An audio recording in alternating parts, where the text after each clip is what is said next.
Bonjour chers amis, j'ai décidé aujourd'hui de pouvoir vous parler par ce moyen de communication qui est tout nouveau pour moi parce que nous sommes en confinement, ça personne ne l'ignore, et qu'en tant que psychologue social, il se trouve, et psychologue tout court de toute façon, il se trouve que beaucoup de patients, beaucoup d'amis, beaucoup de connaissances se retrouvent isolés.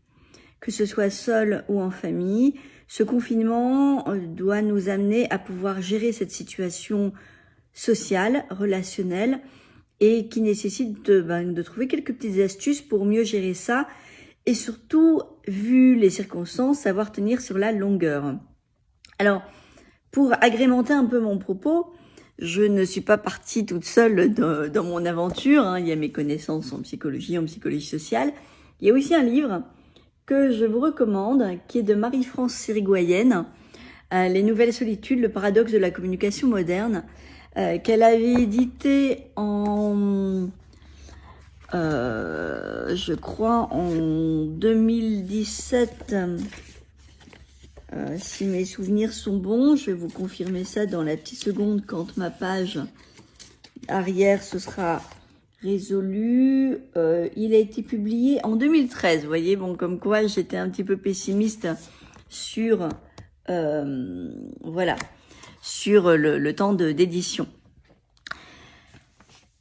Pour ce qui vous concerne, il y a plusieurs problèmes qui se posent et qui se sont posés vis-à-vis de mes patients, que je vous relaie et j'essaie de vous apporter des réponses. Elles ne sont pas exhaustives, vous en avez très sûrement vous aussi, donc n'hésitez pas dans vos commentaires à en ajouter.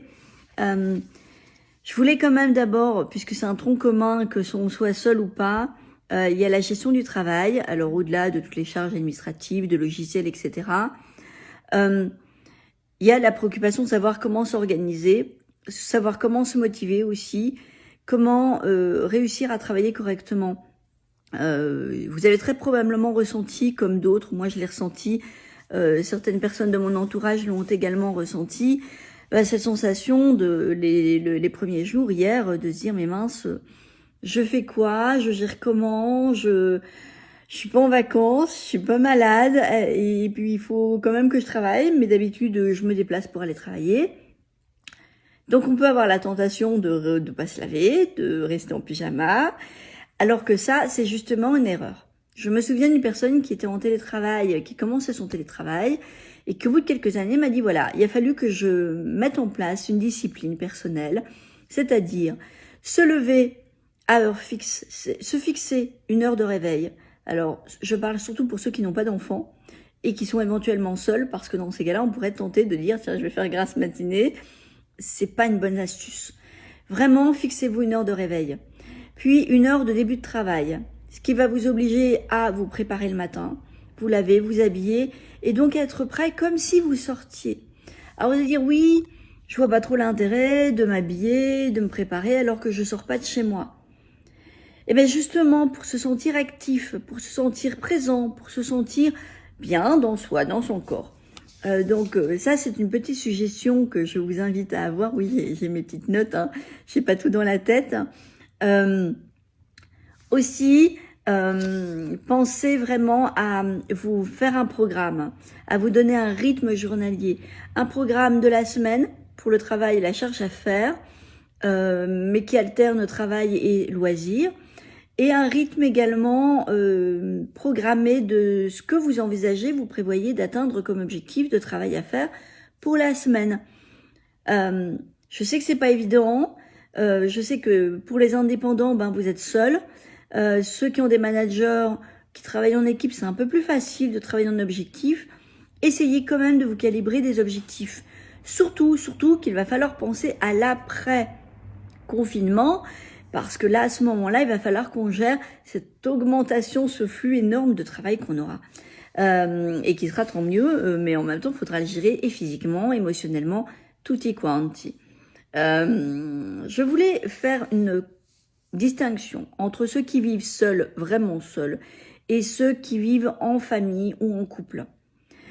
Pour ceux qui sont seuls, parce qu'ils sont phobiques sociales, parce qu'ils sont seuls pour le moment, parce qu'ils sont loin de leur famille, se pose le problème relationnel.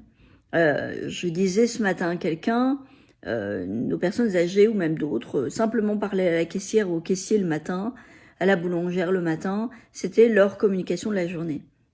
Donc cette communication leur est supprimée à cause de ce confinement.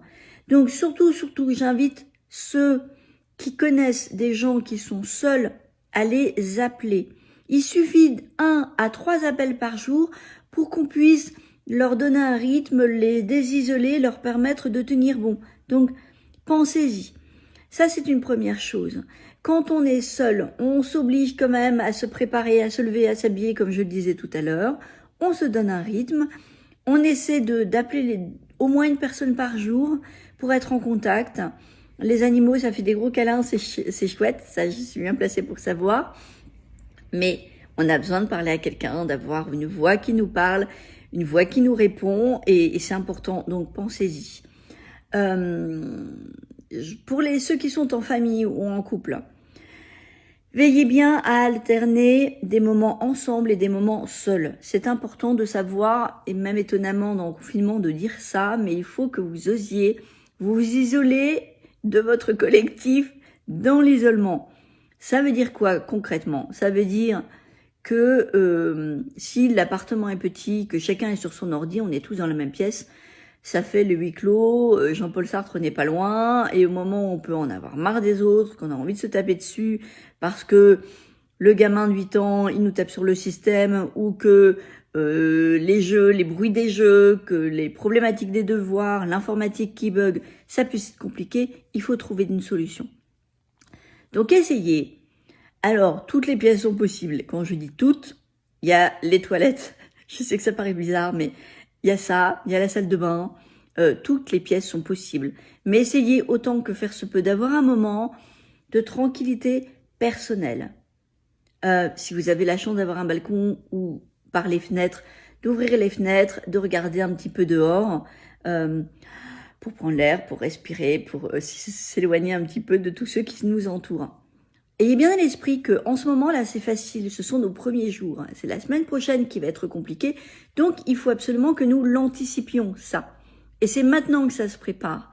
D'où l'idée d'avoir un temps ensemble et un temps tout seul. Dans les temps ensemble, ils ne doivent pas être uniquement consacrés au repas. Donc petit déjeuner, repas du midi et du soir. Pensez à faire des jeux, pensez à avoir des réflexions ensemble. Ayez une dynamique entre vous. Essayez aussi d'alterner loisirs, travail, et pensez surtout, ça c'est valable autant pour ceux qui sont tout seuls que ceux qui sont en famille ou en couple, à décharger votre énergie vitale. C'est-à-dire qu'on a un corps, il a besoin de se décharger. Alors oui, je sais, il y a le sexe, c'est le meilleur sport en chambre que je puisse connaître et que je recommande vivement, mais compte tenu des circonstances, on peut pas non plus faire l'amour tout le temps, hein. Ce serait un peu compliqué. Et pensez à faire un peu de la gymnastique ou un peu de la musculation. Les bouteilles d'eau peuvent servir d'haltère. Les meubles peuvent servir de blocage pour bloquer les pieds puis faire des abdos. Les escaliers, enfin, tous moyens sont potentiellement présents pour nous permettre de faire les choses. Pensez à la musique, pensez au partage, pensez à créer des émotions, pensez à faire ressentir et sentir les choses. Ce n'est pas parce que nous ne nous voyons pas physiquement que nous n'avons pas moyen d'avoir la sensation d'avoir les autres près de nous. Sentir le parfum sur un mouchoir qui permet de sentir la personne qui nous manque tout près de nous, c'est une bonne astuce. Partager une musique ensemble, la réécouter en même temps à la même heure, se dire tiens, à telle heure je vais mettre telle musique, mets-la à ta radio, à ton ordinateur, ça permet de créer du lien et surtout, pensez à ceux qui sont tout seuls, appelez-les, même 1 minute, même 2 minutes, même un peu plus longtemps, même s'ils n'ont rien à vous dire, ils seront contents, ils auront entendu votre voix. L'important, c'est de tenir bon, de prendre soin de soi, mais de se respecter ce confinement de manière la moins pénible possible. Plein de courage à vous tous, je vous embrasse très fort sans microbes, et puis à très bientôt, j'espère, en pleine forme et autour d'une bière ou d'un plaisir, d'un bon petit café, si d'autres préfèrent simplement le café. Allez, au revoir.